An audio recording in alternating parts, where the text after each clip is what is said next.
So when I decided to create an art piece in Manshiyat Nasser, the neighborhood of the Cairo garbage collector in Egypt, I never thought this project would be the most amazing human experience that I would ever live. As an artist, I had this humanist intention of beautifying a poor and neglected neighborhood by bringing art to it and hopefully shining light on this isolated community. The first time I heard about this Christian Coptic community was in 2009, when the Egyptian authorities under the regime of Hosni Mubarak decided to slaughter 300,000 pigs using the pretext of H1N1 virus. Originally, they are pig breeders. Their pigs and other animals are fed with the organic waste that they collect on a daily basis. This event killed the livelihood. The first time I entered Manshiyat Nasser, it felt like a maze. I was looking for the Saint-Simon monastery on top of the Moqattam mountain. So you go right, then straight, then right again, then left to reach all the way to the top. But to reach there, you must dodge between those trucks overpacked with garbage and slalom between those tuk-tuk, the fastest vehicle to move around in the neighborhood. The smell of the garbage unloaded from the truck was intense, and the noise of the traffic was loud and overbearing. Add to it the din created by those crushers in those warehouses along the way. From outside, they look chaotic, but everything is perfectly organized. The Zaraib, that's how they call themselves, which means the pig breeders, have been collecting the garbage of Cairo and sorting it in their own neighborhood for decades. They have developed one of the most efficient and highly profitable systems on a global level. Still, the place is perceived as dirty, marginalized, and segregated because of the association with the trash. So my initial idea was to create an anamorphic piece, a piece that you only see from one vantage point. I wanted to challenge myself artistically by painting over several buildings and having it only fully visible from one point on the Moqattam mountain. The Moqattam mountain is the pride of the community. This is where they built the Saint-Simon monastery, a 10,000-seat cave church that they cave into the mountain itself.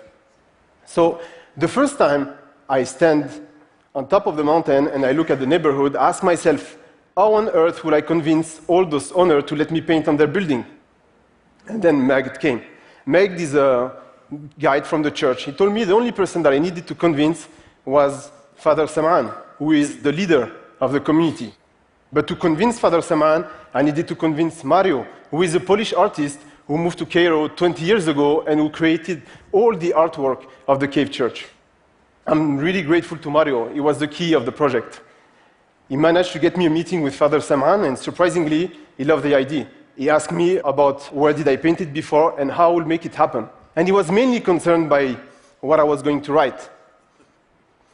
In every work that I create, I write messages with my style of Arabic calligraphy. I make sure that those messages are relevant to the place where I'm painting, but has this universal dimension so anybody around the world can relate to it. So for Manshiyat Nasser, I decided to write in Arabic the word of Saint Athanasius of Alexandria, a Coptic bishop from the 3rd century who said, "In arada ahad an yabsar nur ash-shams fa inna alayhi an yamsa 'aynayhi," which means in English, anyone who wants to see the sunlight clearly need to wipe his eyes first. It was really important for me that the community felt connected to the words. And for me, this quote was perfectly reflecting the spirit of the project. So Father Sam'an blessed the project, and his approval brought all the residents on board. Hundreds of liters of paint, a dozen of blue manual lift, several trips back and forth to Cairo, a strong and solid team from France, North Africa, Middle East, and the US. And after a year of planning and logistics, there we are. My team and some members from the local community creating a piece that will spread over 50 buildings, some filling up the space of the calligraphy that I trace with color. Here's some blue, there's some yellow, there's some orange, some other, like carrying some sandbags and putting them on the top of the building to hold those manual lifts, and some other assembling and disassembling the same lift and moving them around the different buildings. At the beginning of the project, I numbered all those buildings on my sketch, and there was no real interaction with the community. People didn't get the point of all of this. But fast enough, those building numbers became family name. The first building was the house of Uncle Ibrahim. Uncle Ibrahim was such an enthusiastic person. He was always singing and making jokes. And his daughters and son saved me, actually, from his bull who wanted to attack me on the 4th floor. Actually, the bull saw me from the window and came out on the balcony. Yeah. Uncle Ibrahim was always hanging out on the balcony and talking to me while I was painting.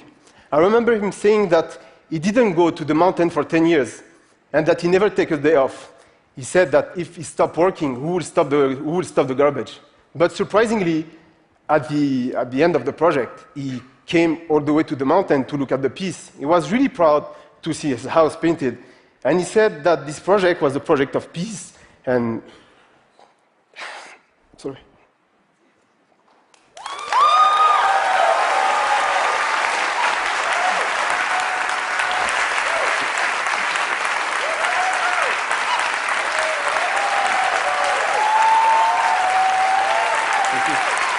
So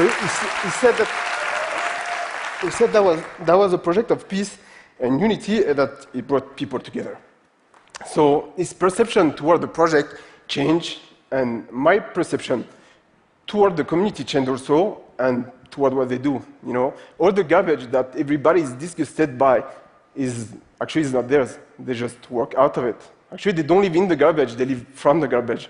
So I start doubting myself and wondering what was the real purpose, you know, of this whole project. It was not about beautifying a place by bringing art to it. It was about switching perception, you know, and open a dialogue on the connection that we have with communities that we don't know.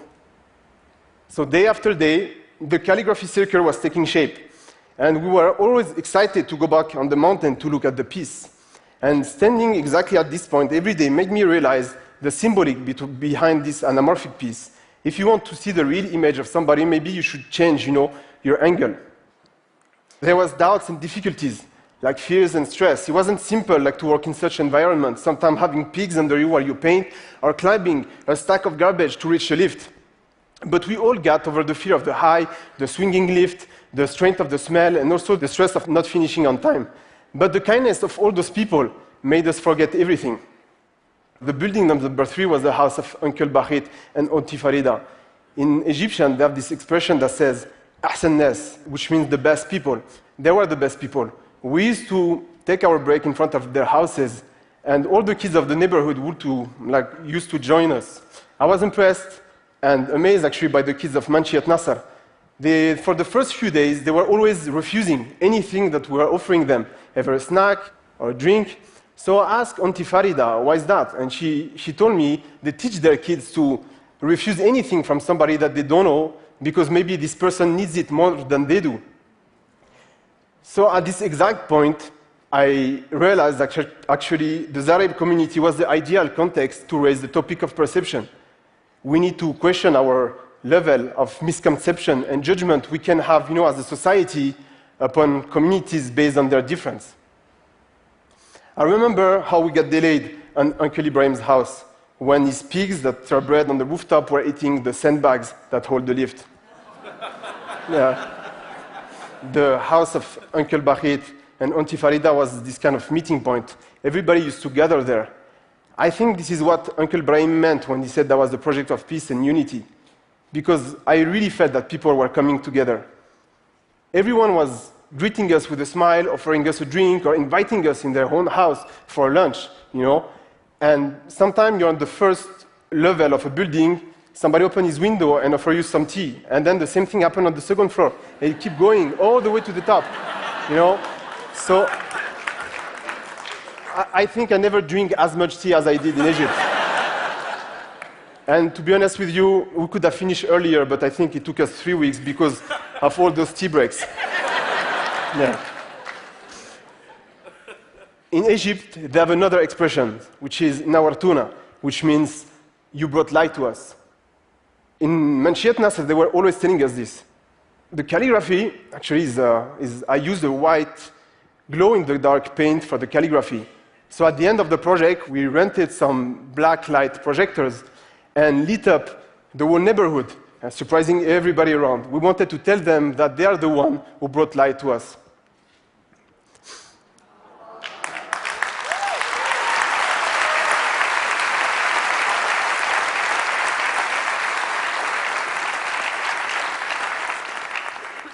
The Zahreb community are strong, honest, hard worker, and they know their value.